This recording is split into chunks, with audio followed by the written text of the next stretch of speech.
டிவியின் விவாத நிகழ்ச்சிக்கு உங்களை வரவேற்பதில் பெருமிதம் கொள்கிறோம். இன்றைய விவாத நிகழ்ச்சியில் நாம் எடுத்துக்கொண்டிருக்கும் தலைப்பு பன்னெடுங்காலமாக நமக்கும் கர்நாடகத்திற்கும் சிக்கலாக இருக்கக்கூடிய காவிரி நதிநீர் பங்கீடு தொடர்பான பிரச்சனையவே நாம் இன்று விவாத களத்திற்கு எடுத்திருக்கிறோம். இந்த பிரச்சனையை எடுத்துக்கொண்டோமானால் கடந்த 2007ஆம் ஆண்டே காவிரி நடுவர்மன்ற இறுதி தீர்ப்பு வெளியிடப்பட்டது.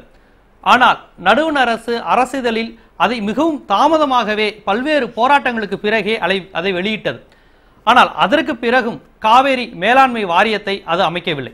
காவிரி மேலாண்மை வாரியம் அமைத்தால்தான் அதனுடைய வழிகாட்டுதலின் பேரில்தான் நாம் நதிநீர் பங்கீடை செய்ய முடியும். ஆக அரசிதழில் வெளியிட்டாலும் இன்னும் காவிரி மேலாண்மை வாரியம் அமைக்கப்படாததால் தமிழக விவசாயிகளுக்கு காவிரி நதிநீர் என்பது இன்னும் ஒரு காணல் நீராகவே காட்சியளித்துக் கொண்டிருக்கிறது. இந்த நிலை குறித்தும் இதற்கு என்ன தீர்வு, என்ன செய்ய வேண்டும், எவ்வாறு நாம் நடுவண் அரசை நிர்பந்திக்க வேண்டும் என்கிற தளத்தில் தான் இன்றைய விவாதம் செல்ல இருக்கிறது. தற்போது இந்த விவாதத்தில் கலந்து கொள்வதற்காக இந்திய கம்யூனிஸ்ட் கட்சியினுடைய முன்னாள் சட்டமன்ற உறுப்பினர் பழனிசாமி அவர்கள் நமது விவாதத்தில் கலந்து கொண்டு இருக்கிறார்கள்.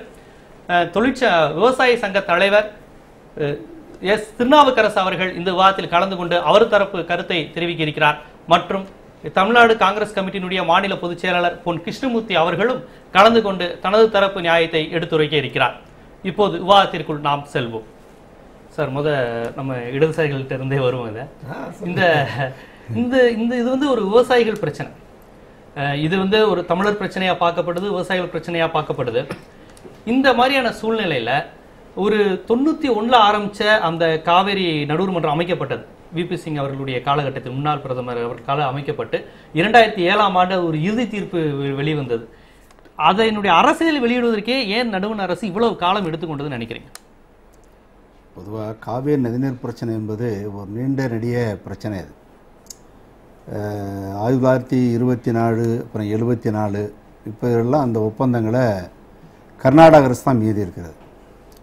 பொதுவாக காவிரி நதிநீர் பிரச்சனையை பொறுத்தவரையில் என்னென்னு கேட்டிங்கன்னா 1953ஆம் ஆண்டு நாடாளுமன்றத்தில் ஒரு நதிநீர் ஆணையத்திற்கான மசோதா நிறைவேற்றப்பட்டிருக்கிறது. எங்கே நீர் உற்பத்தியாகி எங்கே வடிகிறதோ அதுவரையிலையும் அந்த பிரதேசங்களில் அந்த மாநிலங்களுக்கு அந்த உரிமை இருக்குங்கிறது முதல்ல நாடாளுமன்றத்தில் நிறைவேற்றப்பட்டிருக்கிறது.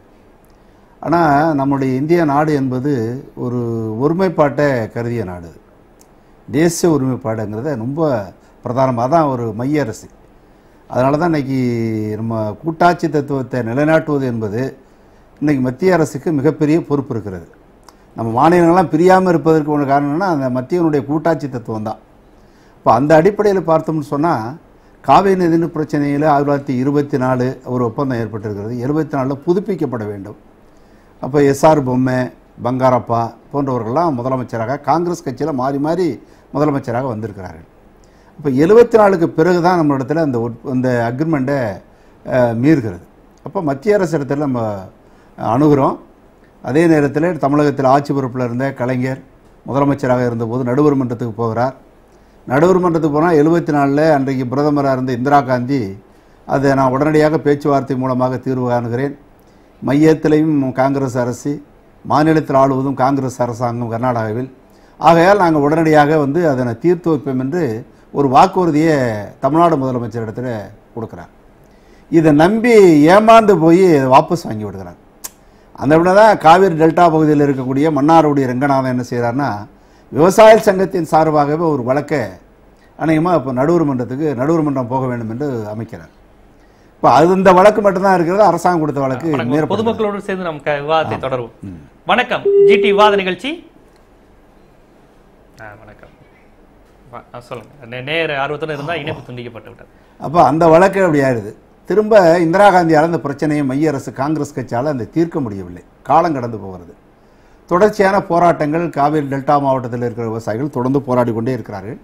அந்த பிரச்சனை இப்படி வந்த பின்னால் தான் மீண்டும் திராவிட முன்னேற்ற கழகம் கலைஞர் அவர்கள் 1989 ஆட்சிக்கு வருகிறார். அப்போ விபி சிங்கு மத்தியில் ஆட்சி காங்கிரஸ் கட்சி வருது. காவிரி மன்றம் அமைக்கப்படுகிறது. 91 பிப்ரவரி மாதம் 25ஆம் தேதி ஒரு இடைக்கால தீர்ப்பு 205 டிஎம்சி தண்ணீர் வழங்கப்பட வேண்டும். அதில் 6 டிஎம்சி பாண்டிச்சேரி மாநிலத்துக்கு வழங்க வேண்டும் என்று ஒரு தீர்ப்பு வருகிறது. அப்போ ஜூன் மாதத்தில் துவங்கி ஜூன், ஜூலை, ஆகஸ்ட், செப்டம்பர் சொல்லி. வணக்கம் வணக்கம், ஜிடி விவாத நிகழ்ச்சி, உங்க கருத்தை பதிவு செய்யுங்க. நான் திருப்பூர்ல பேசுறேங்க. வணக்கம், திருப்பூரில் இருந்து சொல்லுங்க. அதாவது இந்த கவர்மெண்ட் எல்லாமே வந்து ஒரிஜினல் கவர்மெண்ட் மாதிரி செயல்படுறது இல்லை, டூப்ளிகேட் கவர்மெண்ட் மாதிரி செயல்படுது. கவர்மெண்ட் ஒரிஜினலாக இருந்தால் ஒரு பிரச்சனையை வந்து உடனடியே முடிப்பாங்க. ஆனால் இது ஒரு டூப்ளிகேட் கவர்மெண்ட் தான் நான் நினைக்கிறேன். அது மத்தியில் இருந்தாலும் சரி, மாநிலமாக இருந்தாலும் சரி, ஒரு பிரச்சனைக்கு வந்து நிரந்தரமான தீர்வும் காண்றதே கிடையாது, காண மாட்டாங்க. இதனுடைய பதிவு. கண்டிப்பா நன்றி, உங்க கருத்தை பதிவு செய்ததுக்கு நன்றி சார். இப்ப இந்த அரசிதழ்ல ஏன் வெளியிடுவதற்கு நடுவர் சொல்லலாம், அதுக்கு மட்டுமான ஒரு பதில சொல்லுங்க. அதான் இப்போ அது வந்து இப்போ நமக்கு இறுதி தீர்ப்பு 2001 ஒரு இடைக்கால தீர்ப்பு வந்தாலும் அப்புறம் உச்சநீதிமன்றத்தினுடைய இறுதி தீர்ப்பு வர வேண்டும் என்று கர்நாடகா வாதிட்டு வந்தது. இப்போ நம்மளும் அதை ஏற்றுக்கொண்டோம். அப்படி ஏற்றுக்கொண்ட போது அந்த உங்களுக்கு இடைக்கால தீர்ப்பில் வழங்கக்கூடிய நீர்களை இவர் வழங்கலை, கர்நாடக அரசு வழங்கவில்லை. அப்போ 2007 பிப்ரவரி மாதம் 5ஆம் தேதி நமக்கு இறுதி தீர்ப்பு வருகிறது. இறுதி தீர்ப்பு வந்து 6 ஆண்டு காலம் கடந்தோடி இருக்கிறது. காவிரி நீர் பிரச்சனைக்கு 22 ஆண்டு காலம் நடுவர் மன்றம் அமைச்சு காலம் கடந்திருக்கிறது. இறுதி தீர்ப்பு வந்து 6 ஆண்டு காலம் ஆகிறது. அரசியலில் கூட வெளியிடுவதற்கு காங்கிரஸ் கட்சியால எதுவுமே நினைக்கிறீங்க. அவர்கள் என்ன ஒரே காரணம்னு சொன்னால், தமிழகத்தில் காங்கிரஸ் கட்சி வலுவிழந்து போச்சு. காங்கிரஸ் கட்சி மீண்டும் ஆட்சிக்கு வர முடியாது. கர்நாடகத்தை பொறுத்தவரை மட்டும் என்னன்னா, மாறி மாறி எப்படியும் பாரதிய ஜனதா கட்சியோ காங்கிரஸ் கட்சியோ ஆட்சிக்கு வந்துடலாம். அப்போ ஒரு அரசியல் நோக்கத்திற்காக வாக்கு வங்கி பெற வேண்டும் என்பதற்காக தேசிய ஒருமைப்பாட்டை மறந்து, கூட்டாட்சி தத்துவத்தை மறந்து காங்கிரஸ் கட்சி மத்தியில் எந்த ஒரு நடவடிக்கையும் எடுக்காத போக்கு அநேகமாக தொடர்ந்து நீடித்து வருகிறது. அந்த காலத்தில் இந்திரா காந்தி ஏமாற்றினாங்க, இன்னைக்கு மன்மோகன் சிங் தொடர்ந்து ஏமாத்திக்கிட்டே வர்றாரு. பொதுவா தமிழ்நாட்டு மக்களை, தமிழ்நாட்டினுடைய விவசாயிகளை வஞ்சிக்கின்ற போக்கு, புறக்கணிக்கிற போக்கு, மோசமான நிலைமை இன்னைக்கு காங்கிரஸ் கட்சி அதை கையாண்டுகிட்டு வருகிறது. எந்த நிலையும் ஒரு தேச நலனுக்கு அதே புள்ளி இல்லைங்க. நம்ம விவசாய சங்க தலைவரிடம் இது குறித்து கேட்போம். நீங்க சொல்லுங்க சார். அதாவது அவர் தோழர் வந்து சில தரவுகளை சொன்னார். 74 இருந்து இப்போ 2013 வரையும் டெல்டா பகுதியில் இருக்கக்கூடிய விவசாயிகளுடைய கண்ணீர் வந்து இன்னும் துடைக்கப்படாமல் இருக்கிறது. அவருடைய வாழ்வாதாரம் கேள்வி கொடுத்தப்பட்டு கொண்டே இருக்கிறது. இது ஏன் நடுவண் அரசு இப்படி ஒரு மாற்றத்தாய் மனப்பான்மையோடு நடைபெற்று கொண்டே இருக்கிறது? நீங்க அதுக்கு என்ன காரணம் நீங்க பாக்குறீங்க? கிட்டத்தட்ட 74 நம்ம பார்த்தோம்னு சொன்னால் அந்த பிரச்சனையில் மத்திய அரசுக்கு ஒரு பெரிய பொறுப்பு இருக்குது. இந்திய நாட்டினுடைய மாதிரி ஒரு நாடு அமையிறது ரொம்ப சிரமம். இந்த நாட்டில் வந்து ஒரு அருமையான ஒரு நிர்வாகத்தை தர முடியும். அப்படி தரக்கூடிய சூழ்நிலையில் பல பழனிசாமி அவர்கள் சொன்னது மாதிரி யூனிட்டி அண்ட் டைவர்சிட்டி, வேற்றுமையில் ஒற்றுமை காண வேண்டிய அவசியம் இருக்குது. வேற்றுமை இருக்குது பல்வேறு விஷயத்தில். அதை யூனிஃபை பண்ணி கொண்டு வர்றது மத்திய அரசாங்கத்தினுடைய அதுக்கு இருக்கக்கூடிய பொறுப்பு, கடமை அதுக்கு இருக்குது. அதை அவங்க செய்யலைங்கிறது தான். ஏன் செய்யலைன்னு சொன்னால், அதுக்கு குறிப்பாக ஒரு சுயநலம் சார்ந்தது தான், அரசியல் சார்ந்த நலம் சார்ந்தது தான். அது ரொம்ப கிளியராகவே தோழர் சொல்லியிருக்காரு. தமிழ்நாட்டில் திமுக வரும், ஆனால் கர்நாடகத்தில் இப்போ போனாலும் அடுத்த தடவை நம்ம வர்றதுக்கான வாய்ப்பு இருக்குங்கிற பேஸில் தான், அதனுடைய நலன் கருதி தான் காங்கிரஸ் கட்சி அந்த பிரச்சனையில் ஒரு 28 தடவை பேச்சுவார்த்தை நடத்திருக்கு சார். 28 தடவை பேச்சுவார்த்தை நடத்தினதுக்கு பிறகும் கூட மத்திய சர்க்காரால் ஒரு முடிவுக்கு உங்களால் போக முடியலன்னு சொன்னால் என்ன அர்த்தம்? அது இன்னும் சொல்ல போனால் உச்சநீதிமன்றம் தீர்ப்பு கொடுத்தது. இணைந்து நாம் கருத்தை பயணிப்போம். வணக்கம், ஜிடி விவாத நிகழ்ச்சி. வணக்கம், எங்க இருந்து பேசுறீங்க?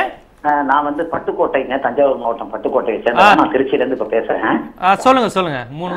எனக்கு வந்து ஓரளவு காவேரி பிரச்சனையை பத்தி நல்லா தெரியுங்க. முதல்ல ஒரு சின்ன செய்தியை சொல்லிட்டு அதுக்கப்புறம் நான் விஷயத்துக்கு வர்றேன். அங்க இருக்கிற சட்டமன்ற உறுப்பினர் பழனிசாமி அவங்க இருக்காங்க இல்லைங்களா? இருக்காரு, சொல்லுங்க.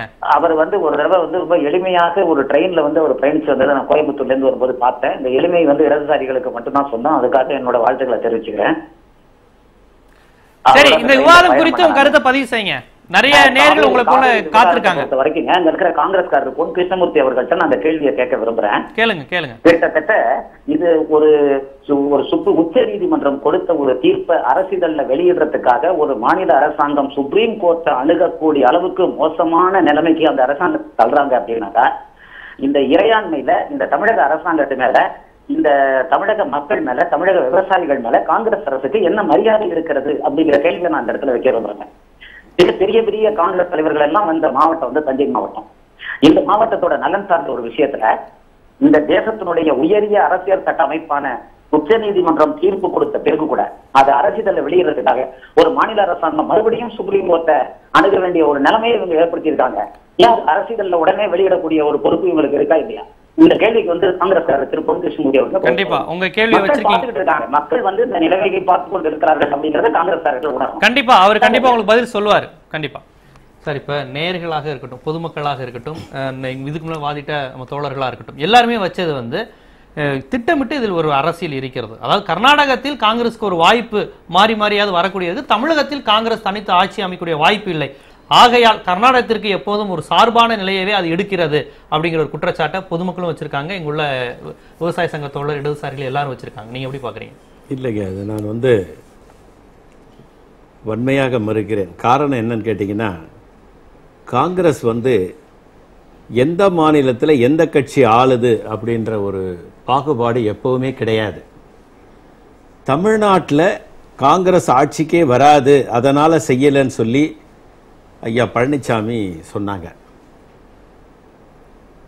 முதல் அமைச்சர் ஆன உடனே நம்முடைய அலுவாலியாவை சந்திக்க போன முதலமைச்சர் ஜெயலலிதா அவர்கள் அவரை சந்தித்து விட்டு வெளியே வந்தபோது சொன்ன வாசகம் நம்முடைய ஐயா பழனிசாமிக்கும் ஐயா திருநாவுக்கரசுக்கும் ஞாபகம் இருக்கும். நான் எதிர்பார்த்து வந்த தொகையை விட அலுவாலியா அவர்கள் எங்களுடைய திட்டங்களுக்கு நிறைய நிதியை ஒதுக்கியிருக்கிறார், நான் அவருக்கு நன்றி தெரிவித்துக் கொள்கிறேன். காங்கிரஸ் அரசாங்கத்திற்கு அதுதான் பாரபட்சம் இல்லாத ஒரு நிலைப்பாட்டை காங்கிரஸ் நடந்து கொண்டிருக்கிறது. அது அவங்களுக்கும் தெரியும். என்ன காரணமோ தெரியல இப்படி சொல்றாங்க. ஏன்னா ரெண்டு பேருமே தேசியவாதிகள். அவங்க கிட்ட இருந்து இந்த மாதிரி ஒரு கருத்து வர்றதை நான் எதிர்பார்க்கல. ரொம்ப வருத்தமா இருக்கு அவங்க கிட்ட இருந்து இந்த கருத்து வந்தது. காங்கிரஸ் இங்க ஆட்சிக்கே வராது, கர்நாடகத்தில் மீண்டும் ஆட்சிக்கு வரும், அதனால தான் இப்படின்றது ஒன்றும் கிடையாது. இது வந்து நீண்ட நெடுங்காலமாக சுமார் 100 ஆண்டுகளாக காவிரி பிரச்சனை இருந்துகிட்டே இருக்கு. பழனிசாமி ஐயா சொன்னாங்க, நமக்கு ஒப்பந்தங்கள் 1924 ஏற்பட்டது, அதுக்கப்புறம் அதெல்லாம் வரிசையா சொல்லிக்கிட்டே வந்தாங்க. கடைசியில மிக கடுமையாக நம்முடைய பிரதம அமைச்சர் கர்நாடகாவுக்கு எச்சரிக்கையை விடுத்தார், உடனே திறந்து விடணும்னு சொல்லிட்டு. என்ன ஒண்ணு அவங்க சொன்னாங்க, கலைஞர் வந்து அந்த திட்டத்தை கொண்டு வந்தாரு, இந்திரா காந்தியை நம்பி ஏமாந்துட்டாரு. கிடையவே கிடையாது. இந்திரா காந்தியினுடைய பார்வை அத்தனை பேருக்கும் தெரியும். இடதுசாரிகளாலே மிகவும் பாராட்டப்பட்ட ஒரு பிரதமர் என்று சொன்னால் அது அன்னை இந்திரா காந்தி என்பதை அவர்கள் மறந்துவிடக் கூடாது. இடதுசாரிகள் தான் காவிரி நதிநீர் சிக்கலில் அவர் ஏமாற்றி விட்டார் சொல்றாங்க. கிடையவே கிடையாது. காங்கிரஸ் கட்சி ஏமாற்றவே இல்லை. பொதுமக்களோட இணைந்து வாதிப்பு. வணக்கம், ஜிடி விவாத நிகழ்ச்சி. வணக்கம். காவிரி நீர் பிரச்சனையில காங்கிரஸ் கட்சியினுடைய பார்வை தொலைநோக்கு பார்வை. எல்லா மாநில மக்களும் நமக்கு ஒண்ணுதான். இன்னைக்கு வெஸ்ட் பெங்கால்ல கம்யூனிஸ்ட் ஆண்ட காலத்துல ஜோதி பாசு அவர்கள் 21 ஆண்டு காலம் முதலமைச்சராக இருந்தார்கள். அவர் என்ன சொன்னார், நான் கேட்ட நிதியை மத்திய அரசாங்கம் கொடுத்தது என்றுதான் சொன்னார். அவருக்கு கூட நாங்க வஞ்சகம் பண்ணல. கம்யூனிஸ்ட் அச்சுதானந்தன் இருந்தாங்க, எல்லாம் கம்யூனிஸ்ட் கேரளால ஆண்ட போது கூட நாங்க கேரளாக்கு எந்த துரோகமும் காங்கிரஸ் கட்சி பண்ணவே இல்லை. ஆனா தமிழகத்துக்கு மட்டும் தொடர்ந்து இல்லங்க. காவிரி நீர் பிரச்சனையில இருங்க காவிரி நீர் பிரச்சனையில எங்களுடைய நிலைப்பாடு சரியான நிலைப்பாடு. சமீபத்தில் பிரதம அமைச்சர் சொன்னதை கூட கர்நாடகா கேட்கல. இங்க என்ன ஒரு குறைபாடு தமிழகத்தில்னு கேட்டீங்கன்னா, அங்க இருக்கக்கூடிய அத்தனை கட்சிகளும் காவிரி நீர் பிரச்சனையில் ஒன்றுபட்டிருக்கிறார்கள். ஆனால் இங்கே கருணாநிதி ஆகட்டும், ஜெயலலிதா ஆகட்டும், பொதுமக்கள் மீண்டும் வந்து வணக்கம். ஹலோ, வணக்கம். எங்க இருந்து பேசுறீங்க? தர்மபுரியில இருந்து பேசுறேன் சார். வணக்கம், சொல்லுங்க சார். இந்த நதிநீர் ஆணையத்தின் தலைவரே பெருமகள் தானே சார்? காவிரி நதிநீர் ஆணையத்தின் தலைவர் பெருமகள் தானே சார்? சொல்லுங்க. அப்படி இருக்கும்போது சார், அவரு ஒரு திட்டத்தை செயல்படுத்தினா கர்நாடகாவில் அவங்க செயல்மாற்றம்னு சொல்ல முடியாது தானே சார்? அப்புறம் காங்கிரஸினுடைய இது கர்நாடகா சாதமா இருக்கும், தமிழ்நாட்டில் எப்பயுமே அவங்க ஆட்சி வராதுன்றது அவங்களுக்கே கன்ஃபார்மா தெரியும் சார். அந்த ஒரு காரணத்தால தான் அவங்க தமிழ்நாட்டுக்கு வந்து வராங்க. ஒரு குடும்ப தலைவர் சொன்ன பிள்ளைங்க கேட்க மாட்டாங்க ஒரு சாதனை இருக்குல்ல சார். அதனால அந்த நதிநீரனுடைய தலைவர் இவர் பிரதமர். அப்புறம் அவர் ஏன் சொல்லணும், அவர் ஏன் அவங்களை வெஞ்சணும்? அவர் ஒரு ஆர்டர் செய்யணும் சார். சுப்ரீம் கோர்ட் இப்ப சொன்னதுனால செய்யறோம். அதுக்கு முன்னாடி கண்டிப்பா நடுவண் அரசு நினைத்தால் செய்ய முடியும் அப்படிங்கிற கருத்தை பதிவு செஞ்சிருக்கீங்க. நன்றி. பிரதம அமைச்சர் தான் அந்த நடுவர் ஆணையத்தினுடைய தலைவர். அவர் உத்தரவே போட்டார். என்னன்னு ஜனதாதளத்து பிஜேபியினுடைய ஆட்சியாளர்களுக்கு உத்தரவே போட்டார், நீங்க தண்ணியை திறந்து விடணும். அதெல்லாம் நம்முடைய ஐயா பழனிசாமி தண்ணீருங்க சொன்னாரு. 6 டிஎம்சி தண்ணீர் அவங்க ஒண்ணும் கேட்கல. ஒரு நாள் பிரைம் மினிஸ்டர் உத்தரவுப்படி கர்நாடகா திறந்து விட்டது. தண்ணீரை திறந்து விடுறதுக்கு பிரதமர் உத்தரவு ஒண்ணு நீங்க பண்ணீங்க. மேற்கு வங்கத்தை பத்தி சொன்னாங்க. இப்ப வெஸ்ட் பெங்கால்ல மேற்கு வங்கத்துல ஜோதி பாசு முதலமைச்சர். பங்களாதேஷுக்கும் இந்தியாவுக்கும் நீண்ட நேர்காலத்தில் இருந்த பிரச்சனை. ஆனா மத்திய அரசு தலைவிட்டு பேச முடியாத ஒரு மாநில முதலமைச்சர் இந்த ஜோதி பாசு பிரச்சனையை தீர்த்து ஆக கர்நாடகா உங்களுக்கு மேற்கு வங்கத்தில் தண்ணி கொண்டாந்தார். இதெல்லாம் வரலாறு தெரியாம பேசிட்டு இருக்க முடியாது. ஆனா காங்கிரஸ் கட்சி இதுல உறுதிப்பட எந்த நடவடிக்கை இன்றைய வரையும் எடுக்க முடியல. இதுவே பாத்தீங்கன்னா உச்ச நீதிமன்றத்தில் போய் 22/2011 அநேகமா பிப்ரவரி மாதம் நமக்கு ஒரு தீர்ப்பு வந்தது. உச்ச நீதிமன்றம் கண்டிப்பா விட்டது. ஆணையத்தை கூட்டுறது கூட இவங்களால 6 ஆண்டு காலம் முடியல. பிரதமரே கூட்ட முடியல. உச்ச நீதிமன்றத்தினுடைய அடிப்படையில் தான் பிரதமரே கூட்டுறாரு ஆணையத்தை. 4 முதலமைச்சர்களும் போகிறார்கள். அதுல பாண்டிச்சேரி, கேரளா, தமிழ்நாடு, இந்த கர்நாடகா முதலமைச்சர் கூட்டினதே என்னன்னு கேட்டா உச்ச நீதிமன்ற டைரக்ஷன் தான். பிரதமர் கூட்டல. ஏன் கூட்ட முடியல நான் கேட்கிறேன். இந்தியாவிலே பாத்தீங்களா 3 லட்சம் விவசாயிகள் தற்கொலை பண்ணிருக்காங்க. ஒரு நிமிடம். இது ஒரு அக்கறையற்ற விவாத நிகழ்ச்சியில் கலந்து பங்கு பெறுவதற்காக கருத்து பகிர்வதற்காக திராவிட முன்னேற்ற கழகத்தினுடைய முக்கிய பிரமுகர் கடலூர் புகழேந்தி அவர்கள் கருத்து பதிவு செய்ய இருக்கிறார்கள். அவரது கருத்தை இப்போது நாம் கேட்போம். வணக்கம் சார். புகழேந்தி சார் வணக்கம். வணக்கம் சார். இந்த காவிரி நதிநீர் பகிர்வில் நடுவண் அரசு எப்படி நடந்து கொண்டது, எப்படி நடந்துக்கணும் நீங்க எதிர்பார்க்கறீங்க? காவிரி நதிநீர் பங்கீட்டுல ஏற்கனவே நடுவண் அரசு திராவிட முன்னேற்ற கழகத்தின் சார்பாக தலைவர் கலைஞர் அவர் வலியுறுத்தியதின் சார்பாகத்தான் அந்த ஆணையத்தையே கொண்டு வந்தது. அந்த ஆணையம் அமைச்சதுக்கு பிறகு ஒவ்வொரு நடவடிக்கையும் கொண்டு வருகின்ற பொழுது முக்கியமாக இந்த பிரச்சனைகள் வருகிற நேரத்தில், நீர் பிரச்சனைகள் வருகின்ற பொழுது எந்த விதமான நடவடிக்கையும் உடனடியாக செய்யாமலேயே காலம் தாழ்த்தி கொண்டு வருவது கண்டிக்கத்தக்கது. இந்த அரசிதழில் வெளியிடுவதற்கு கூட ஏன் இவ்வளவு ஆண்டு காலம் நடுவண் அரசு எடுத்துக்கொண்டது நினைக்கிறீங்க? அதாவது நடுவண் அரசு என்பது எப்ப மாநிலங்களுக்குரிய தங்களுடைய கட்சியையும் தங்களுடைய அரசியலையும் பார்க்காமல் இருந்தால்தான் நியாயமான முடிவுகளே வரும். ஆனா காங்கிரஸ் அரசு நடந்து கொண்டிருந்த பொழுதெல்லாம் அல்லது வேற அரசு இருந்தாலும் அந்த மாநிலத்தில் தங்களுடைய கட்சியின் நன்மைகளை பார்ப்பதற்காக ஒவ்வொரு நிலையிலையும் மாறுதல்களை கொண்டு வந்தாங்க. அதனுடைய விளைவாக நாமெல்லாம் போராடி எல்லாத்தையும் கொண்டு வந்த அந்த முடிவை அரசிதழில பதிவு பண்றது இப்ப அதுல வெளியிட்டதற்கு பிறகு என்ன நடக்க போகுது? பதிவு வந்துச்சு, கெசட்ல வந்துருச்சு. சரி, கெசட்ல வந்ததற்கு பிறகு அதனுடைய எக்ஸிகியூஷன், அதுக்கு மேற்கொண்ட நடவடிக்கை அவங்க தானே எடுக்கணும். இல்ல இப்ப திராவிட முன்னேற்ற கழகம் கூட்டணியில் அங்கம் வகித்த போது நதிநீர் பகிர்வு பிரச்சனைக்காக எந்த வகையில் நடுவண் அரசுக்கு அழுத்தம் கொடுத்தது? நடுவண் அரசுக்கு தொடர்ந்து நாடாளுமன்றத்திலும் மாநிலங்களவையிலும் நாங்கள் பேசிக்கொண்டும் அமைச்சரவையிலும் மற்றவற்றையும் அதற்கான முடிவுகளை எடுக்க வேண்டும் வலியுறுத்திக்கிட்டே இருந்தோம். வலியுறுத்திக்கிட்டு இருக்கும்போது ஒரு ஆட்சியில ஒரு கட்சி கூட்டணியில இருக்குதுன்னா கூட்டணியில இருக்கின்ற பொழுது எந்த அளவிற்கு சொல்ல முடியுமோ அவர்கிட்ட சொல்லி வாங்கலான்ற முடிவோட தான் போராடுறோம். ஆனால் பல்வேறு பிரச்சனைகள்ல காங்கிரஸ் சர்க்கார் எந்த விதமான முடிவையும் சரியாக தெரிவிக்காதது தான் உண்மை. நன்றி சார். கருத்து இணைப்பில் கருத்தை பதிவு செய்து ரொம்ப நன்றி சார். புகழேந்தி சார். அதாவது எந்த கருத்தையும் கேட்கல அப்படி இப்படின்னு சொல்றதுல அப்படி அவர் சொன்னார்னு வச்சுக்கீங்களேன், அந்த குற்றத்துல அவருக்கும் பங்கு இருக்குன்னு அர்த்தம். ஏன்னா அவங்க எங்களோட 2-3 மாசம் கேட்டேன் நான் அதை. அதனால அந்த குற்றச்சாட்டு அவர் வச்சாருன்னா அதுல அவருக்கும் பங்கு இருக்குதுன்னு தான் அர்த்தம். அதே மாதிரி ஐயா சொன்னாங்க ஜோதி பாசு பங்களாதேஷ்ல இது பண்ணாங்கன்னு சொல்லிட்டு ஒரு முதலமைச்சர் இன்னொரு நாட்டு விஷயத்துல தலையிட்டு முடிக்க முடியாது. அதை முதல்ல நான் ஐயாக்கு பழனிசாமி ஐயாக்கு சொல்லி அவருக்கு இது தெரியும் வந்து வரலாறு கிடையாது. இதை ஒரு தனி விவாதமாக வைத்துக் கொள்வோம். ஒரு நிமிடம். இல்ல எனக்கு தெரியுங்க. எனக்கு தெரியும். இல்ல ஐயா ஒரு நிமிடம். ஐயா ஒரு நிமிடம். இதை தனி விவாதமா வைத்துக் கொள்வோம். காவிரி பிரச்சனையில் மட்டும் நிற்போம். ஒரு நிமிடம். அவர் தீர்வு கண்டாரு. மத்திய அரசாங்கத்துடைய உதவியோடு தான் தீர்வு கண்டாரு. மத்திய அரசாங்கத்தில் விவாதம் திசை திருப்பப்படுகிறது. ஒரு நிமிடம்.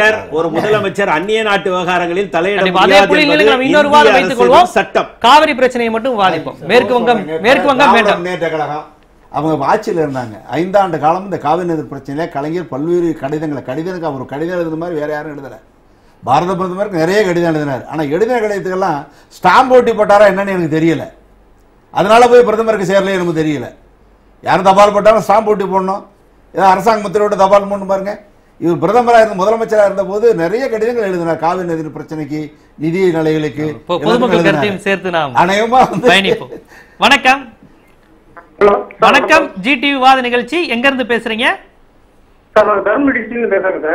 வணக்கம், சொல்லுங்க சார். காங்கிரஸ் தலைவர் காங்கிரஸ் கட்சியார சொன்னாரு சார். சொல்லுங்க, கருத்தை பதிவு செய்யுங்க. எல்லாரும் இங்க தான் இருக்காங்க. சொல்லுங்க. காங்கிரஸ் தலைவர் சொன்னாரு, பிரதமர் கர்நாடகாவுக்கு கடும் கண்டனத்தை தெரிவித்தார், உடனே தனி திறக்கணும் அப்படின்னு சொன்னாரு. ஆனா உச்ச நீதிமன்றம் காவிரி நதிநீர் ஆணையத்தை கூட்டத்துக்கு தேதி குறிப்பிடுறது கூட நேரம் கேட்டாங்க. அதுக்கு என்ன பதில் சொல்றாரு சார் அவரு? நதிநீர் ஆணையத்தை கூட்டத்துக்கு தேதி கூட முடியாது அப்படின்னு உச்ச நீதிமன்றம் கடுமையா சொல்லிச்சு. அதுக்கு அவர் காங்கிரஸ் தலைவர் என்ன சொல்றாரு சார்? கண்டிப்பா உங்க கேள்வி நீங்களே கேட்டிருக்கீங்க. அவர் கண்டிப்பா பதில் சொல்வார். நன்றி. கருத்தை பதிவு செய்ததுக்கு நன்றி சார். காங்கிரஸ் கவர்மெண்ட் எப்படி தலையிட்டிருக்கலாம் என்று சொல்வதற்கு மத்தியில் ஆளுகின்ற கட்சி காங்கிரஸ் தலைமையிலான ஐக்கிய முற்போக்கு கூட்டணி அரசு. அப்போ SM கிருஷ்ணா காங்கிரஸ் கட்சியினுடைய முதலமைச்சராக இருக்கார். கர்நாடக முதலமைச்சர். டிஸ்ட்ரெஸ் பீரியட், தண்ணீர் பற்றாக்குறை காலத்தில் ஹைகோர்ட், சுப்ரீம் கோர்ட் ஒரு தீர்ப்பு கொடுது, 5 TMC தண்ணீர் கொடுங்கன்னு சொல்லிட்டு. மேல இருக்கிறது காங்கிரஸ் தலைமையிலுடைய அரசு, இங்கேயும் கர்நாடகத்திலையும் காங்கிரசினுடைய அரசாங்கம் இருக்கு. SM கிருஷ்ணா அதை இது பண்ணல, அமல்படுத்தல. கடைசியில் சுப்ரீம் கோர்ட்ல மன்னிப்பு கேட்டார். உச்ச நீதிமன்றம் சொல்றதுங்கிறதுனாச்சும் பயன்படுத்திட்டு அந்த பிரச்சனையில தலையிட்டு இருக்கலாம், செஞ்சிருக்கலாம். நம்ம என்ன கேட்கிறோம்னு சொன்னா, மத்திய அரசாங்கமும் மாநில அரசாங்கம், மத்திய அரசாங்கத்துக்கு ஏன் பொறுப்பு இருக்குன்னு சொன்னா, 2 மாநில சர்க்கார்கள், இன்னும் டெக்னிக்கல் எக்ஸ்பர்ட்ஸ், எங்கெங்கெல்லாம் நல்ல ஆதரவு கிடைக்கிறதோ நல்ல ஆதரவெல்லாம் பயன்படுத்தி இது வெறும் எதிர்ப்பு முனையிலே கொண்டு போக முடியுமா? ஒரு நட்பு அடிப்படையில் கொண்டு போக வேண்டாமா? அந்த அடிப்படையில் கொண்டு போறதுக்கு ஒரு நடுவண் அரசாங்கத்துக்கு பொறுப்பு இருக்குல்லவா? அது எங்க இருக்கு என்று சொல்லி கேட்டால் அது இல்லைங்கிறதா சொல்றேன். சரியான கருத்தை சொல்லியிருக்கீங்க. தொடர்ந்து விவாதிப்போம். நேர்களே, இந்த காவிரி நடுவர்மன்ற ஆணைய பிரச்சனை குறித்து நடுவண் அரசு என்னென்ன செய்திருக்க வேண்டும், ஏன் அது செய்ய தவறியது என்பது குறித்த துணியில் நமது விவாதம் சென்று கொண்டு இருக்கிறது. ஒரு சிறிய இடைவெளிக்கு பிறகு நமது விவாதம் தொடரும்.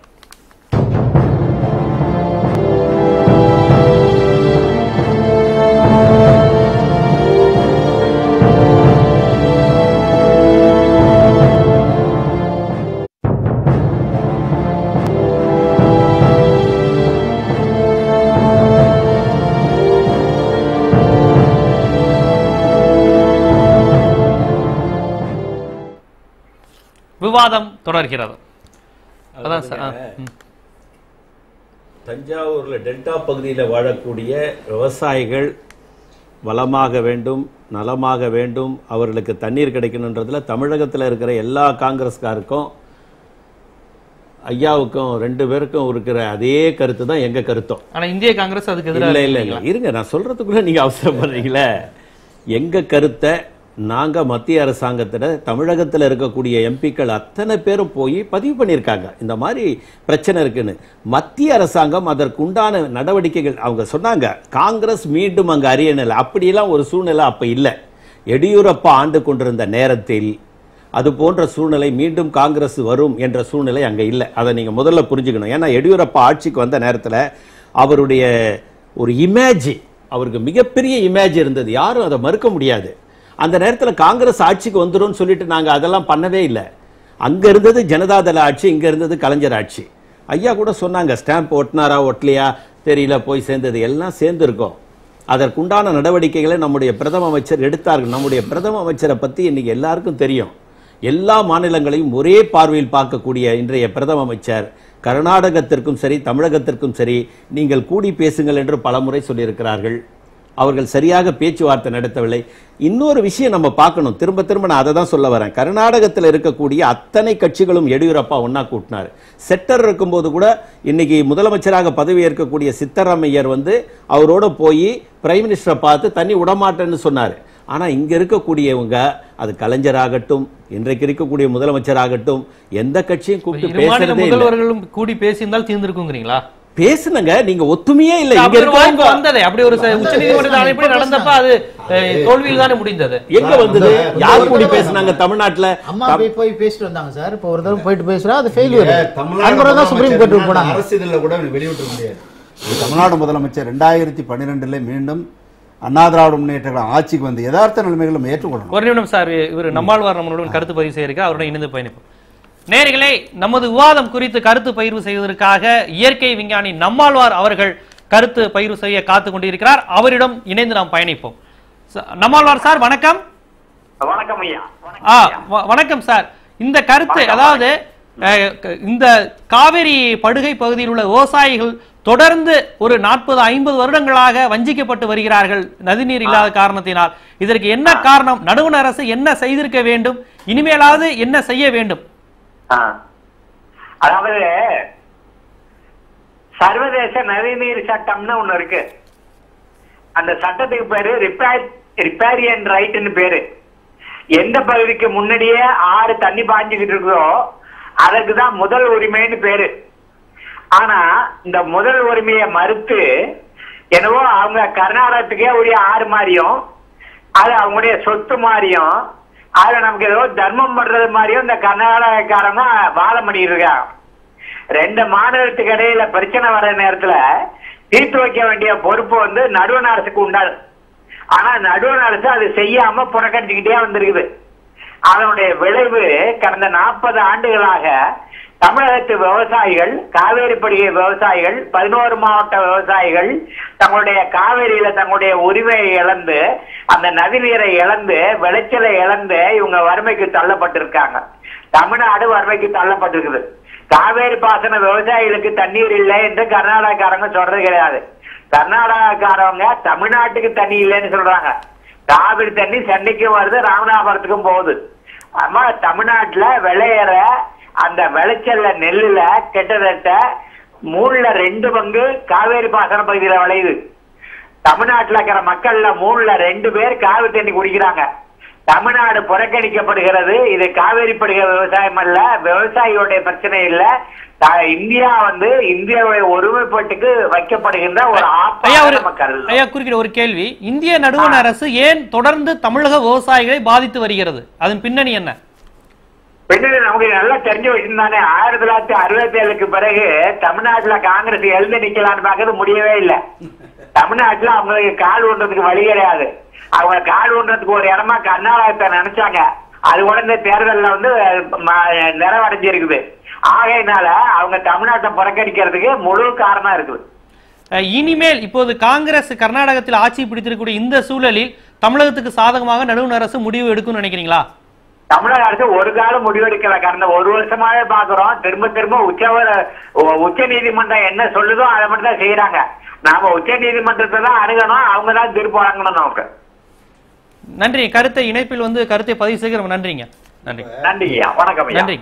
தமிழ்நாடு முதலமைச்சர் 2012 ஆட்சி பொறுப்புக்கு வந்த பின்னால் தான் அநேகமா இந்த காவிரி நதிநீர் பிரச்சனையில் பேச்சுவார்த்தை மூலமாக தோல்வி கண்டு மைய அரசிடம் இருக்கக்கூடிய நடுவண் அரசிடத்தில் எதிர்பார்த்து எதுவும் நடக்கப்படலை என்பதற்காக தான் உயர்நீதிமன்றம் உச்சநீதிமன்றத்துக்கு போய் உச்சநீதிமன்ற டைரக்ஷன் தான் இப்போ எல்லாமே நடந்துகிட்டு இருக்கு.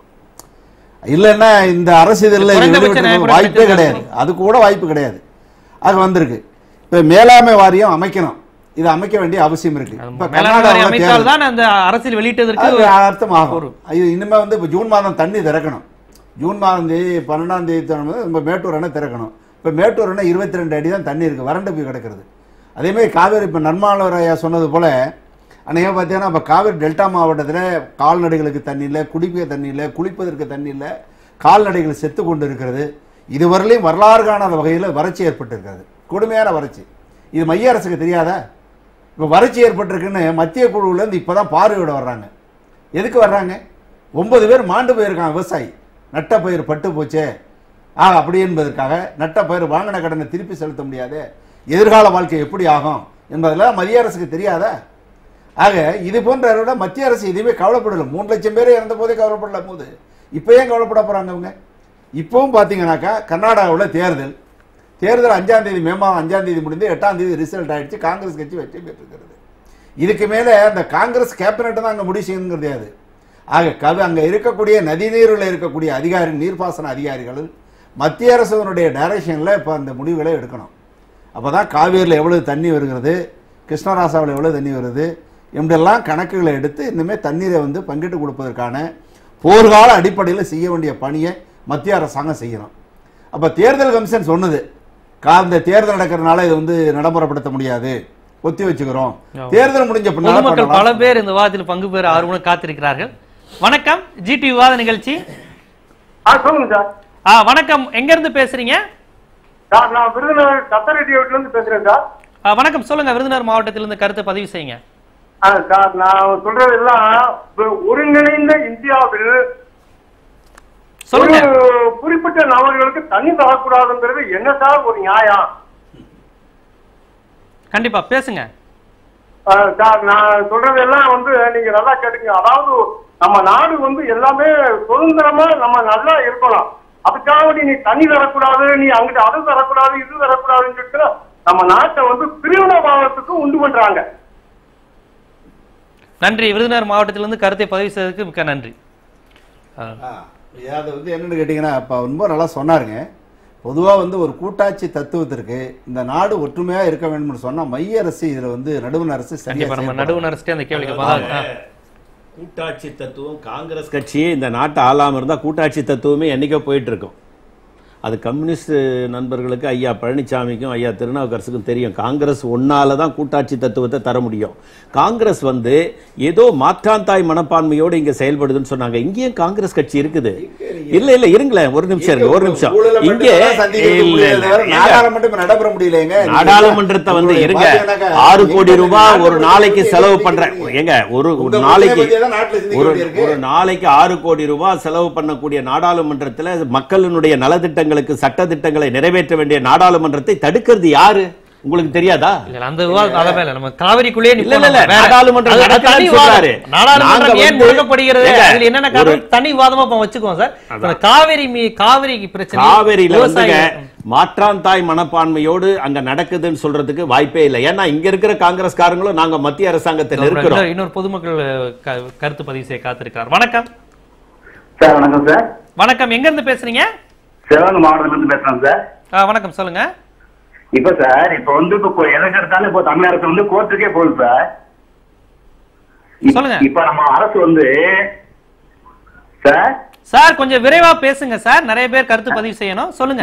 இப்ப நம்ம அரசு வந்து என்ன நடக்குது, ஒவ்வொரு வீட்டும் வந்து கோர்ட்ல போய் எல்லாம் வாங்குறாங்க. இப்ப வந்து மேலாண்மை வாரியம் எல்லாமே வந்து அந்த இதுல போறாங்க. ஆனால் இதே வந்து முடிவுக்கு சரியா வருமா? அங்க இருக்கிறவங்க கட்சிக்காரங்க பூரா வந்து ஒரே மாதிரி வந்து குரல் கொடுக்குறாங்க. ஆனா இங்க இருக்கிறவங்க பூரா அரசியல் ஆதாயத்துக்காக வந்து இங்க ஒவ்வொருத்தர் பேசிட்டு இருக்காரு சார். நன்றி, கருத்தை பதிவு செய்யுங்க. இங்க இருக்கக்கூடிய மாநில கட்சிகள் அரசியல் ஆதாயத்துக்கு தான் காவிரி நீர் பிரச்சனையை பாக்குறாங்க. ஆனா இங்க இருக்கக்கூடிய தமிழகத்தில் இருக்கக்கூடிய காங்கிரஸ்காரன் அப்படி பார்க்கல. காவிரி டெல்டா பகுதியில் வாழக்கூடிய மக்கள் வளமாக இருக்க வேண்டும், அவர்களுக்கு தண்ணி கிடைக்க வேண்டும். ஒரு நண்பர் சொன்னார், 2 பேருக்கு தமிழ்நாட்டில் இருக்கிறவங்க காவிரி நீர் தண்ணி தேவைப்படுது, 3ல் 2 பேருக்கு தேவைப்படுதுன்னு சொன்னார். எங்களுக்கு மட்டும் நாங்களும் தமிழ்நாட்டை சேர்ந்தவங்க தானே, நாங்களும் தமிழன் தானே, எங்களுக்கு மட்டும் தமிழ்நாட்டுக்கு தண்ணி வரணும், தமிழன் நல்லா இருக்கணும்ன்ற அக்கறை தமிழ்நாட்டில் இருக்க காங்கிரஸ்காரனுக்கு இல்லையா? எங்ககிட்ட எம்பி இருக்காங்க, மந்திரி இருக்காங்க. இருங்களா, ஒரு நிமிஷம் இருங்க. நாங்களும் மத்திய அரசாங்கத்தை நெருக்கி கொண்டுதான் இருக்கிறோம். இப்போ திமுக மத்திய அரசாங்கத்தில் இருந்த போது நெருக்கணும்னு சொன்னாங்க. எங்க அமைச்சர்களும் எங்க நாடாளுமன்ற உறுப்பினர் தான் சொல்லிக்கிட்டு இருக்கிறோம். எல்லா விதமான மத்திய அரசாங்கம் என்பது என்னங்க, எல்லா மாநிலத்தையும் ஒரே கண்ணோட்டத்தில் தான் பார்க்கணும். ஒரு கண்ணில் சுண்ணாம்பு ஒரு கண்ணில் வெண்ணெய் வச்சுலாம் பார்க்க முடியாது. அத வகையில நாங்க வந்து சொல்றது நல்லா இருக்க தவிர சொல்றது வாதத்துக்கு நல்லா இருக்க தவிர நடைமுறைக்கு சாத்தியமே கிடையாது. நதிநீர் பிரச்சனை ஒட்டுமொத்தமா நீங்க எடுத்துக்கிட்டீங்கன்னா இந்திய நாட்டினுடைய நதிநீர் பிரச்சனை ஒட்டுமொத்தமா எடுத்துக்கிட்டாக இத்தனை ஒரு 65 வருட கால ஆட்சியில காங்கிரஸ் கட்சி மெஜாரிட்டி வருடங்கள் ஆட்சியில் இருந்துட்டு இருக்கு. அதுக்கு நீங்க வந்து கிருஷ்ணா பிரச்சனை முடிஞ்சிருக்கா? உச்ச நீதிமன்றமும் அதுக்கு வந்து அவார்டு கொடுத்திருக்கு, தீர்ப்பு கொடுத்திருக்கு. காவிரி பிரச்சனையே ஒரு பெரிய விவாதம், அதுக்கு ஏது நேரம் பார்த்தா அது மாதிரி கண்டிப்பா அது போல எந்த பிரச்சனையுமே அது தீர்க்கல. நதிநீர் பிரச்சனையில எல்லாம் முடிச்சிருச்சு, இது மட்டும் தான் தீர்க்காம இருக்கிறது இல்ல. காங்கிரஸ் அரசாங்கம் நிறைய நாட்கள் ஆண்டுதுன்னாங்க. நேரு பிரைம் மினிஸ்டரா இருக்கும்போது நதிகளை இணைக்கணும்னு சொல்லிட்டு ஒரு திட்டத்தை கொண்டு வந்தாரு. இந்த பிரச்சனையெல்லாம் தீர்க்கணும், மாநிலத்துக்குள்ள இது பெரிய பிரச்சனையா இருக்குதுன்ட்டு. நதிகளை இணைக்கணும்னு சொல்லி வரும்போது ஒரே ஒரு பிரச்சனை தான், விந்திய மலையை தாண்டி தண்ணீரை. பொதுமக்கள் கருத்தை கேட்டு பேசுவோம். வணக்கம், ஜிடி விவாத நிகழ்ச்சி. வணக்கம் சார், நான் விருதுநகர் மாவட்டத்திலிருந்து பேசுறேன் சார். சொல்லுங்க, மீண்டும் விருதுநகர் மாவட்டத்திலிருந்து சொல்லுங்க, கருத்து பதிவு செய்யுங்க. இப்ப வந்து தமிழ்நாட்டுல வந்து காங்கிரஸ் வந்து பெரிய லெவல்ல வர முடியல சார். அதனால அவங்க என்ன பண்றாங்க, அந்த மாநிலத்துல நம்ம தலையெடுக்க முடியல, அதனால இந்த பிரச்சனை எல்லாம் கிடப்புல போட்டுருவோம் அப்படின்னு அவங்க நினைக்கிறாங்க சார். வேற அதே மாதிரி மன்மோகன் சிங் வந்து நடுநிலைமையோட வைக்கிறாரா என்னன்னு ஒரு சந்தேகமாவே இருக்கு சார். அப்புறம் ஒவ்வொரு பிரச்சனைக்கும் உச்ச நீதிமன்றத்தை நாட வேண்டியது இருக்கு சார். அதுக்கெல்லாம் காங்கிரஸ் கட்சிக்காரு என்ன பதில் சொல்றாருன்னு தெரியல. இந்தியா வந்து மிகப்பெரிய ஜனநாயக நாடுங்க. இது வந்து இங்க சட்டம் வந்து மிக மிக மிக மதிக்கப்பட வேண்டிய ஒரு நாடு. அதனால உச்ச நீதிமன்றத்தை நாடுறதுல ஒன்னும் தப்பு கிடையாது. அந்த உச்ச நீதிமன்றத்தை நாடும் போது கர்நாடக அரசு அதை பொருட்டாக மதிக்கவே மாட்டேங்குது, நடுவண் அரசினுடைய குரலையும் மதிக்க மாட்டேங்குது. ஆனா அப்படி இருக்கும்போது அதற்கு வந்து எல்லா சலுகைகளும் செய்துவிட்டு தமிழகத்தை ஏன் தொடர்ந்து வஞ்சிக்கிறீர்கள் என்பதுதான் பொதுமக்களுடைய கருத்து. கர்நாடக அரசாங்கத்துக்கு உச்ச நீதிமன்றத்தினுடைய தீர்ப்பை இதுவரை மதித்து இருக்கிறதா சார்? ஐயா சொல்றது 100க்கு 100 உண்மை, நம்ம ஏத்துக்கிறோம். ஒரு ஜனநாயக நாடு, எல்லாருடைய உணர்வுகளும் மதிக்கப்பட வேண்டிய விஷயம். ஆனால் இன்னைக்கு என்ன நடந்திருக்கு, இன்னைக்கு வந்து ஒரு சீரியஸான கட்டத்துக்கு போயிருக்கு. என்னன்னா, நம்ம வந்து தண்ணி இல்லைன்னு கேட்டுட்டு இருக்கோம். கடுமையான குறுவையில் 500 கோடி ரூபாய் போயிடுச்சு, சம்பாவில் 2000 கோடி ரூபாய் போச்சு. வெறும் அணா பைசா மாத்திரம் இல்லை, தோழல் சொன்ன மாதிரி ஆடு மாட்டிலிருந்து ஜனங்க உட்பட மிகப்பெரிய அளவுக்கு வந்து கஷ்டத்தில் இருந்துட்டு இருக்கோம். இந்த சமயத்தில் தண்ணி வேணும், மத்திய அரசாங்கம் ஈடுபடணும்னு நம்ம கேட்கிறோம். ஆனால் அங்கே என்ன, அணையை திறந்து விடக்கூடாது என்பதற்காக ஒரு மிகப்பெரிய போராட்டம். அணையை சுற்றிலும் போலீஸ் போக்குவரத்து இருந்துட்டு இருக்கு. அவங்க போராட்டத்தையும் நம்ம போராட்டத்தையும் பார்க்கும்போது அடுத்து என்ன நடக்குங்கிறது ஒரு பெரிய பிரச்சனையா இருக்கு. அந்த அளவுக்கு போயிருக்கு. மத்திய சர்க்காருக்கு ஒரு பொறுப்பு இருக்கா இல்லையா? அவங்களுடைய செயல்பாடு என்ன? தமிழ்நாட்டில் இன்னைக்கு மிகப்பெரிய வறட்சி இருக்கிறது உண்மை. ஐயா பழனிசாமி சொன்னாங்க, மத்திய குழு வந்திருக்குன்னு. இப்பதான் வறட்சி வந்து கொஞ்சம் அதிகமா தெரியறதுனால மத்திய அரசாங்கம் குழு அனுப்பியிருக்கு. வறட்சி நிவாரண நிதிகள் பத்தி, அந்த வறட்சியினுடைய அளவுகளை பத்தி பார்த்துக்கிட்டு இருக்காங்க. இப்ப எங்களுக்கு கூடங்க வறட்சி இல்லாத ஒரு தமிழகமாக இருக்க வேண்டும் தான். அதிமுக ஆள்துன்றதுக்காக வறட்சியில தமிழகம் இருக்கணும்னு யாரு தமிழ்நாட்டை சேர்ந்தவங்க தானே நாங்க மட்டும் நினைப்போமா என்ன? அப்படிதான் நினைக்கிறேன். தொடர்ந்து வாதிப்போம். நேயர்களே, இந்த காவிரி நடுவர் மன்ற பிரச்சனையில் நடுவண் அரசு என்ன செய்திருக்க வேண்டும் மற்றும் என்னெல்லாம் செய்திருக்கிறது போன்ற பல்வேறு தளங்களில் விவாதம் சென்று கொண்டிருக்கிறது. ஒரு சிறிய இடைவெளிக்கு பிறகு நமது விவாதம் தொடரும்.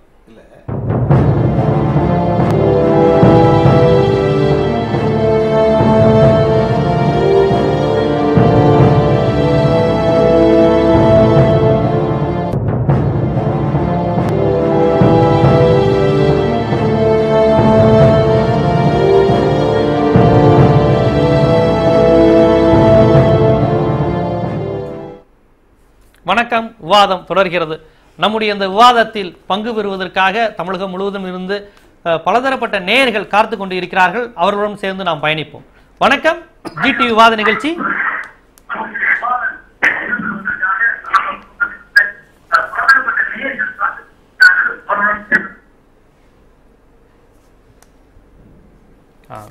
இணைப்பு துண்டிக்கப்பட்டது. நம்ம நாடுங்கிறது ஒரு தாய் நாடு. பொதுவாக பார்த்தீங்கன்னா நம்ம பாரத தேசத்தை ஒரு தாய்நாடு தான் சொல்கிறோம். ஒரு தாய்நாடுங்கிற போது ஒரு தாய்நாடாக இருக்கக்கூடிய நம்முடைய மைய அரசு இருக்கு பாருங்க, மத்திய அரசாங்கம், ஒரு தாயிடத்தில் போய் தன்னுடைய குறையை சொல்லி பெற்றுக்கொள்ளக்கூடிய அளவுக்கு இன்னைக்கு அந்த நாடு இருக்கான்னு சொன்னால் அந்த தாய்நாடு இப்படி அல்ல. இவங்க சொல்கிறாங்க இந்தியாவில் பெரிய நாடு, ஜனநாயக நாட்டில் இந்தியா தான் பெரிய ஜனநாயக நாடு, அதையெல்லாம் எந்த மாற்று கருத்து இருக்க முடியாது. ஒரு தாய்நாடு இந்த தேசத்தில் போய் ஒரு பிள்ளை வந்து ஒரு மாநில அரசாங்கம் இருக்கிறவங்க தன்னுடைய உரிமைகளை பெற்று எதையும் சாதிக்க முடியலையே. அப்படி இல்லை, இன்னைக்கு பிரச்சனைகள் இருக்கு. இப்போ பாருங்க, இடைக்கால தீர்ப்பு வந்திருக்கிறது. இப்போ தமிழ்நாட்டுக்கு 419 டிஎம்சி, அது மாதிரி கர்நாடகாவுக்கு 270 டிஎம்சி, கேரளாவுக்கு 30 டிஎம்சி, பாண்டிச்சேரிக்கு 7 டிஎம்சி தண்ணீர் கொடுக்கணும்னு இப்போ இறுதி தீர்ப்பு. பாரத பிரதமர் என்ன சொன்னார்? காங்கிரஸ் கட்சியில் என்ன சொன்னாங்க? இறுதி தீர்ப்பு வரட்டும்னாங்க. இறுதி தீர்ப்பு வந்து ஆமா. கர்நாடகாவில் என்ன சொன்னாங்க? கர்நாடக அரசாங்கம் என்ன, பாரதிய ஜனதா கட்சியா இருக்கலாம். இப்போ பாரதிய ஜனதா கட்சி தண்ணி கொடுப்பா கூட காங்கிரஸ் கட்சி எடுத்து போறாங்க. இப்போ காங்கிரஸ் கட்சி தண்ணி கொடுக்கும் மாதிரி ஏதாச்சும் ஒரு வாய்ப்பு வந்துச்சுன்னா கர்நாடகா அதை அரசு பாலிடிக்ஸ் பண்றாங்க. இங்க மட்டும் தமிழ்நாட்டில் மட்டும் அந்த பாலிடிக்ஸ் அல்ல, கர்நாடகாவிலே இந்த அரசியல் நடத்தி கொண்டு தான் இருக்கிறார்கள். அதுக்கு ஓட்டு வாங்குங்கிற நடத்தி கொண்டிருக்கிறாங்க. இப்போ ஒரு உச்சநீதிமன்றத்தினுடைய இறுதி தீர்ப்பு வந்த பின்னாலும் கூட அதை அமுல்படுத்துவதற்கு ஆக இன்றைய தினத்தில் இருக்கக்கூடிய மேலாண்மை வாரியத்தை அமைப்பதில் எந்த ஒரு தடையும் கிடையாது. இப்போ தேர்தல் முடிஞ்சு போச்சு. இதை உடனடியாக செய்ய வேண்டியது மத்திய அரசாங்கம் இதை செய்யணும். இது உச்சநீதிமன்றமே வழிகாட்டி இருக்கிறது. காங்கிரஸ் கட்சி இது செய்யுமா? செய்வதற்கு வாய்ப்பு இருக்கிறதா? மேலாண்மை வாரியம் அதை உத்தரவாதப்படுத்துவதற்கு நம்முடைய நண்பர் கிருஷ்ணமூர்த்தி அவர்கள் இங்கே உத்தரவாதப்படுத்த முடியுமா? இல்லைங்க, மேலாண்மை வாரியம் அமைக்கிறதுல ஒன்றும் பிரச்சனை இல்லை, அமைக்க போறாங்க. எப்படி கர்நாடகாவுக்கு பிரதம அமைச்சர் உத்தரவிட்டார், உடனடியாக நீங்க தண்ணீர் திறந்து விடணும். உடனே அவன் கோர்ட்டுக்கு போறான், நாங்க திறந்து விட மாட்டோம். கோர்ட்டு வந்து என்ன சொல்லுதுன்னா, கோர்ட்டுன்னு சொல்றாங்க எல்லாரும். கோர்ட்டு அதுக்கு ஒரு இடைக்காலம் போடுறாங்க. எல்லாமே கோர்ட்டுக்கு தான் போறாங்க. நம்ம பிரைம் மினிஸ்டர் என்ன சொன்னாரு? நான் முதல்லப்பட்ட உத்தரவை நீ நிறைவேற்றிட்டு அதுக்கு ஒரு பாடு அவனுக்கு தலை வைக்கிறேன். உச்சநீதிமன்றம் சொன்னது தமிழகத்து தண்ணீர் கொடுக்க வேண்டும் என்று ஒரு தீர்ப்பு உச்சநீதிமன்றம் வழங்குகிறது. அந்த மேலாண்மை வாரியம் கண்டிப்பாக அமைக்கப்படும். தமிழகத்தினுடைய நலனுக்காக மத்திய அரசாங்கம் போராடி. இப்போ ஐயா திருநாவுக்கரசு ஐயா சொன்னாங்க, என்ன சொன்னாங்கன்னா, காங்கிரஸ் கட்சி தான் நீண்ட நாள் நேரு பிரைம் மினிஸ்டரா இருக்கும்போது அந்த கருத்தை நான் பதிவு பண்ண விரும்புற காரணம் என்னன்னு கேட்டீங்கன்னா, நதியெல்லாம் இணைக்கணும், இது பிரச்சனை பெருசா இருக்கு. முல்லை பெரியாறுல இருந்து எல்லா பிரச்சனை, கேரளாவோட கிருஷ்ணா நதி ஆந்திராவோட எல்லாமே பிரச்சனையாகும். இங்க மட்டும் கிடையாது, பிரம்மபுத்திரா கங்கையில கூட பிரச்சனை இருக்கு. பிரம்மபுத்திரால வெள்ளம் வந்ததுன்னா அந்த மாநிலமே அழிஞ்சு போகுது. கங்கையில வெள்ளம் வந்தா அதே மாதிரி தான் இருக்கு. அதனால எல்லாத்தையும் இணைக்கணும்னு சொல்லி ஒரு திட்டத்தை கொண்டு வந்து செயல்படுத்தணும்னு நினைக்கும் போது, திட்டம் வரும்போது கண்டிப்பா எல்லா மாநிலத்துக்கும் அது பிரச்சனை தீர்வுன்னு நினைப்போம். இல்ல நான் என்ன கேட்கிறேன், கர்நாடக அரசு நதிநீரை தமிழுக்கு கொடுக்க முடியாதுன்னு சொல்றதுக்கு என்ன காரணம் சொல்லுகிறது தொடர்ந்து? இல்லங்க, அவன் என்ன சொல்றான், எங்களுக்கே தண்ணி இல்லைன்னு சொல்றான். அதை தான் அவன் சொல்லிக்கிட்டு இருக்கான். அது ஏற்புடையது அல்ல. தண்ணி இருக்கு, வச்சுக்கிட்டே ஏமாத்துறாங்க. அங்க இருக்கக்கூடிய வட்டால் நாகராஜ் போன்றவர்கள் எல்லாம் தமிழகத்தின் மீது வெறி கொண்டு அலைகிறார்கள். இங்க பிரச்சனை வரும்போது அங்க தமிழர்களை அந்த வட்டல் நாகராஜ் போன்ற ஒரு ஆட்கள் எல்லாம் தாக்குகிறார்கள் கடுமையாக. இதெல்லாம் போன்ற ஒரு மிகப்பெரிய அதிகாரம் வாய்ந்த அமைப்புக்கு இது போன்ற சிறு அமைப்புகளை கட்டுப்படுத்த முடியாதா? எங்க மத்திய அரசாங்கம் மாநிலத்து அதிகாரத்திற்குள் சில இதுக்குள்ளதான் செட் லிமிட் இருக்கு. நீங்க இப்பவே என்ன சொல்றாங்கன்னா, எங்களுக்கு அதிகாரம் இல்லை, மாநில சுயாட்சி வேண்டும் என்று கேட்கின்ற கட்சிகள் எல்லாம் தமிழ்நாட்டிலே கூட இருக்குது. சுயாட்சியே இல்ல, மாநிலத்துக்கு அதிகாரம் இல்ல, எல்லா அதிகாரமும் கொடுத்திருக்காங்க. எதெல்லாம் எப்படியெல்லாம் தலையிட முடியுமோ அதுல மத்திய அரசாங்கம் தலையிட்டு கொண்டுதான் இருக்கு. தலையிடாம இல்ல, ஒரு சர்டன் லிமிட் இருக்கு மத்திய அரசாங்கத்துக்கு. இப்ப சட்டம் ஒழுங்கா அதுல நாங்க தலையிட முடியுமா? முடியாது சார். மேலாண்மை வாரியமும் இருக்கு, கண்காணிப்பு குழுவும் இருந்தது, முன்னாடி அது அமைக்கப்பட்டது. ஆனால் அது செயல்படல. என்ன நம்ம கேட்கிறோம், பலமுறை கூட்டப்பட்டிருக்கிறது. என்ன நம்ம கேட்கிறோம்னு சொன்னா, அந்த காவிரி பாசன பகுதிக்கு மட்டும்தான் கர்நாடகா தண்ணியை பயன்படுத்துறாங்களா என்று சொன்னால் இதையும் பயன்படுத்துறாங்க. அதுக்கு பிறகு நீங்க விவசாய சங்க தலைவரா இருக்கீங்க, இப்ப நீதிமன்றம் அளிக்கக்கூடிய தற்காலிக கண்காணிப்பு குழுவாது நிவாரணம் அளிக்குமா? அதுவும் பிரச்சனை தான். இல்ல, இது அமைக்கிற சாத்தியம் இல்லைங்க. அது வந்து வாய்ஸ் பண்ற, அது வந்து இன்னுமே வந்து கண்காணிப்பு குழு என்பது அது இப்போ சாத்தியம் இல்லை. மேலாண்மை வாரியத்தை அமைக்கணும். மாதந்தோறும் எவ்வளவு அங்கேருந்து நீர் மழை பெய்கிறதோ, அந்த நீர் ஆதாரம் எப்படி கர்நாடகாவுக்கு தண்ணி வந்து சேர்க்கிறதோ, 3 அணைகள் 4 அணைகள் வருகிறதோ, அதை கணக்கிட்டு அதை நமக்கு தமிழகத்துக்கு தண்ணீர் கொடுக்கப்பட வேண்டும். அது இந்த முதல்ல மேலாண்மை வாரியத்தை முதல்ல அமைக்கணும். இதை அமைச்சதுக்கு பிறகுதான் அதை பற்றி கண்காணிப்பு குழு என்பது பார்வையிடுற குழு தான். அது கண்காணிப்பு குழு என்பது பார்வையிடுற குழு. முதல்ல இதுக்கு எவ்வளவு தண்ணி கொடுக்கணும் திட்டம் பண்ணோம்ல, அது இல்லை. இன்னைக்கு தமிழகத்தினுடைய நிலைமையை தமிழக அரசு பொருளாதார நெருக்கடி எப்படி இருந்தாலும் அமைத்து தமிழகத்துக்கு இவ்வளவு நதிநீர் பங்கிடுங்கிறாங்களே, அதுவே ஒரு சரியானதா, போதுமான அளவு தானா? அது இருக்கிறதா? தீர்ப்பு உச்சநீதிமன்ற தீர்ப்பை நம்ம ஏற்றுக்கணும். போதுமானதா இல்லைன்னு இல்லை, இறுதி தீர்ப்பு அதையாவது நம்ம பெறுவோங்கிறது அன்னைக்கு. அதுக்கு பிறகு இப்ப வந்திருக்கூடிய சூழ்நிலை மாதிரி வறட்சி காலத்துல டிஸ்ட்ரெஸ் பீரியட் என்று சொல்லக்கூடிய தண்ணீர் கிடைக்காத பீரியட்ல வரக்கூடிய தண்ணீரை எப்படி பகிர்ந்து கொள்வது, அது ஒரு பிரச்சனை. அப்ப மேலாண்மை வாரியம் தான் வந்து அதுல வந்து தலையிட முடியும். ஒரு வாரியம் அமைக்கப்படும். கண்டிப்பாக மத்திய அரசாங்கம் அதுல முனைப்பு காட்டிக் கொண்டிருக்கிறது. அது மாத்திரம் இல்ல. ஏன் இவ்வளவு தாமதம்? இல்லைங்க, கண்காணிப்பு குழு என்பது செயலற்றது. மத்திய அரசாங்கமே இல்ல இல்லைங்க. மத்திய அரசாங்கம் எடுத்தன் கவுத்தன்லாம் பண்ண முடியாது. அது அவங்க சொன்னாங்க, இது ஒரு இந்திய நாடு பரந்துபட்ட ஜனநாயக நாடு, இது உலகத்திலேயே மிகப்பெரிய ஜனநாயக நாடு. இதுல இருக்கக்கூடிய மாநிலங்களுக்கு பாரபட்சம் இல்லாம பல விஷயங்களை ஆலோசித்து தான் பண்ணணும். அந்த மேலாண்மை மாறியம் இன்னைக்கு தமிழகம் வறட்சியினுடைய பிடியில இருக்குதுன்னு எல்லாருக்கும் தெரியும். அதனால தான் வறட்சி குழு வந்திருக்கு, மத்திய வறட்சி குழு. அதனால மத்திய அரசாங்கம் விரைந்து செயல்பட்டு தமிழகத்தில் இருக்கக்கூடிய காங்கிரஸ்காரர்களாகிய நாங்களும் மத்திய அரசாங்கத்துக்கு நிர்பந்தத்தை ஏற்படுத்தி அங்க எவ்வளவு தண்ணி இருக்கு அதை கொடுக்கறதுக்கு உண்டான ஏற்பாடுகளை கண்டிப்பா நாங்க பண்ணுவோம். தமிழக காங்கிரஸ் பண்ணோம். இதுவரையிலும் பாருங்க, இந்த வறட்சியில தமிழக அரசாங்கம் சமீபத்தில் அது வறட்சி ஏற்பட்டு அநேகமா 1,75,000 விவசாயிகளுக்கு அநேகமா ஒரு நிவாரணங்களை வாங்கியிருக்காங்க. 76,000 பேருக்கு வழங்கி 1,70,000 விவசாயிகளுக்கு வாங்கியிருக்காங்க. அநேகமா 3,61,000 ஏக்கர் இன்னைக்கு 15 லட்சம் ஏக்கரில் இன்னைக்கு பாதிக்கப்பட்ட விவசாயிகளுக்கு ஓரளவுக்கு தமிழக அரசு கொஞ்சம் முயற்சி எடுத்து பண்ணியிருக்கு, நிவாரணங்களை வழங்கியிருக்கிறது. இல்லைன்னா ஒரு மோசமான நிலைக்கு இன்னும் தற்கொலை தொடர்ந்துருக்கும். 9 பேரோட இன்னும் இருக்காது. விவசாயிகளுக்கு ஓரளவுக்கு அவங்க சொன்ன 50% மேல பாதிக்கப்பட்டவங்களுக்கு 15,000 பல பேர் காத்துக் கொண்டிருக்கிறார்கள். அவருடன் இணைந்து பயணிப்போம். வணக்கம் வணக்கம், ஜிடி விவாத நிகழ்ச்சி.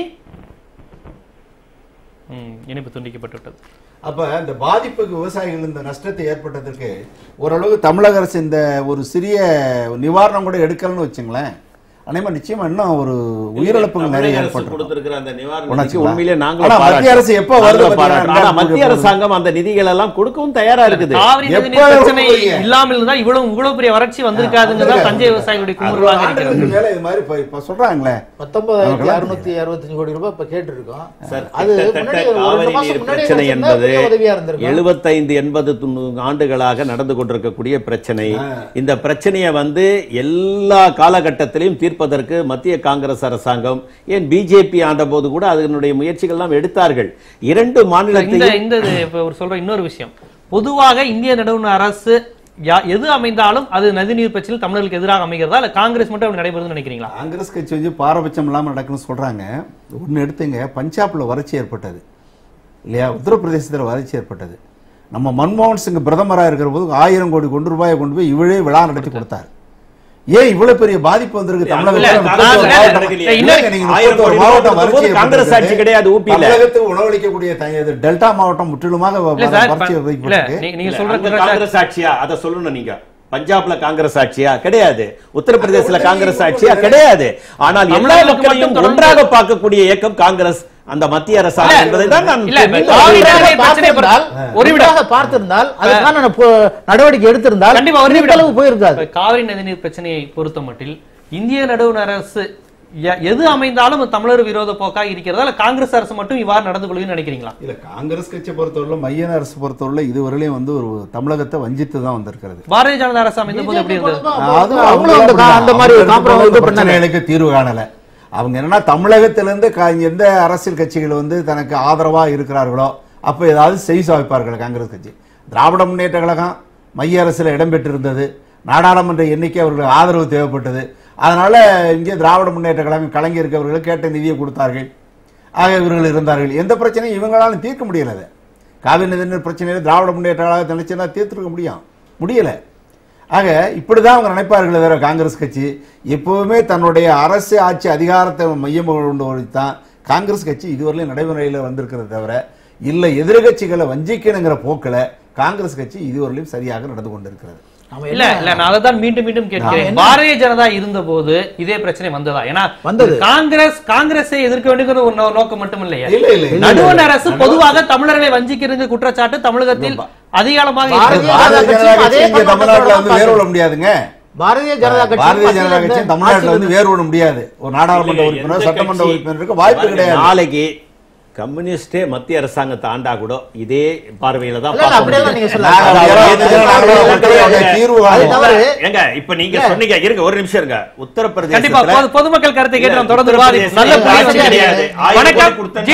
நிகழ்ச்சி. வணக்கம். வணக்கம் சார். வணக்கம். ஜிடி வா நிகழ்ச்சி. எங்க இருந்து பேசுறீங்க? கடலூர் சார். கடலூர்ல இருந்து சொல்லுங்க, கருத்தை பதிவு செய்யுங்க. அவர் ஐயா சொன்னாரு காங்கிரஸ் கவர்மெண்ட் எல்லாத்தையும் செய்யுதுன்னு.